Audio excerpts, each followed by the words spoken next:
And to my right is Eric Farnsworth, who is the Vice President of the Council of the Americas and the Americas Society, heading that office since 2003. Eric is a recognized expert on hemispheric affairs and U.S. foreign and trade policy. From 1995 to 1998, Eric oversaw policy and message development for the White House Office of the Special Envoy for the Americas. He served as at the U.S. Department of State beginning in 1990. He holds an MPA in International Relations from Princeton's Woodrow Wilson School. So let me start my very brief comment with a question. When is the political class in this country, Republicans and Democrats alike, going to recognize the fact that the integration of the foreign-born workforce is an economic necessity for the United States? Pure and simple. And I think the way that Maria Teresa introduced the topic is something that we at the Council of the Americas and the American Society have done a lot of work on, because the business community recognizes that their future lies in the ability to have educated, qualified workforce in the United States as our own demographics change to be able to continue the economic growth that we all want and that we all need. It's a question that we can throw bombs at each other, in various political circumstances, but the economic reality says something different. And so it was very refreshing to hear your comments, and I congratulate you. And I think they made my job a lot more difficult, but they certainly supported and indeed said in a better way some of the things I wanted to. So let me just put out there a couple additional ideas. Aaron asked me to just very briefly discuss how does the diaspora impact policy, or does it impact policy with particular reference to the Americas? And I think the first thing you have to understand, and all of you obviously do, is that you can't talk about the diaspora as one entity. I mean, here we have in the United States Cuban Americans, Haitian Americans, Mexican Americans, Caribbean Americans, we have Brazilian Americans, et cetera, et cetera. And each one of them might have separate agendas, separate ideas, obviously separate home countries, may look at the world differently. So first we have to disaggregate who's doing what. And I think one of the best ways that we can understand some of the impact of the diaspora citizens from our own hemisphere is to look at the whole remittances issue. I know you've heard a lot about remittances before this panel. I know you've heard remittances already on this panel. I know you're going to hear a lot more about remittances. Mexico, by far, receives the most remittances from the United States, over $22 billion a year. It's their second highest earner of foreign currency after oil exports is remittances. The next in the country is actually Brazil, which stunned me because I don't think about Brazil as a diaspora community type country or a diaspora sending country, but I have a woman of Brazilian descent who works with me at the council, and she looked at me like I'm an idiot, and she said, well, of course, we're all over the place. And remittances to Brazil are over $4 billion a year.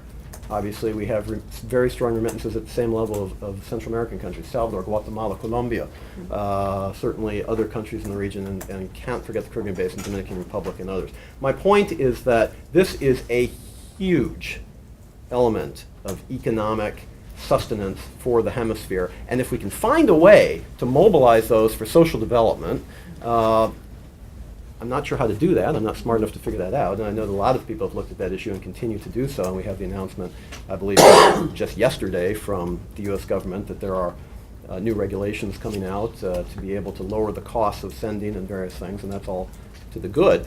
But the amount of flows that are going into the region, if there's not some way to capitalize on those for longer term development as opposed to immediate term consumption, I think we collectively will have missed a huge economic opportunity, or put it differently, a huge opportunity for sustainable economic development. So that's point number one. Point number two, while we're on economic development, President Obama has announced an initiative to double U.S. exports in 5 years, and there are two ways to increase exports. Two, you can let your currency depreciate, or you can find new markets.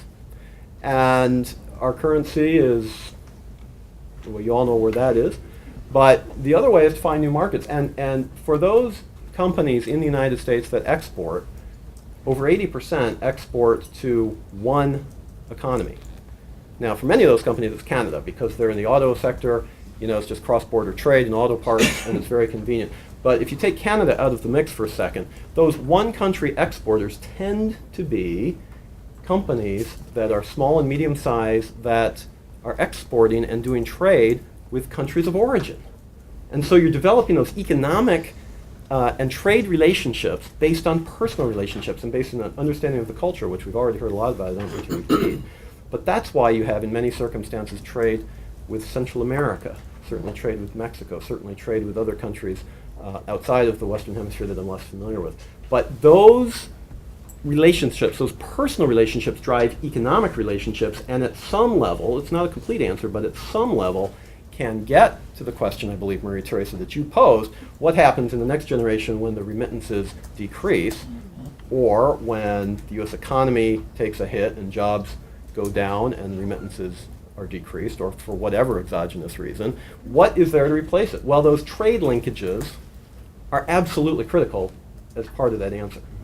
So that's point number 2 that I would like to raise. Point number 3 is immigration. Now, immigration is fraught with political complications, and I don't necessarily want to get into that discussion, although based on my initial comments, you probably understand where I come out on these issues. I hope you do anyway. But the fact of the matter is the diaspora community has a huge voice in immigration in the context of the United States, in the context of U.S. policy. And I think that's healthy, and I think it's good, and I think it should continue.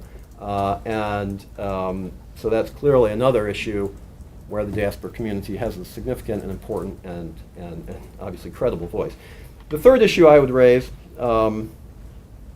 again, just very quickly to put some ideas out there, is one of a more sort of policy issue, I guess. And there are circumstances, there are countries where policy, if we look at kind of the grand policy issues of the United States, can be certainly impacted by, if not driven by, the diaspora community.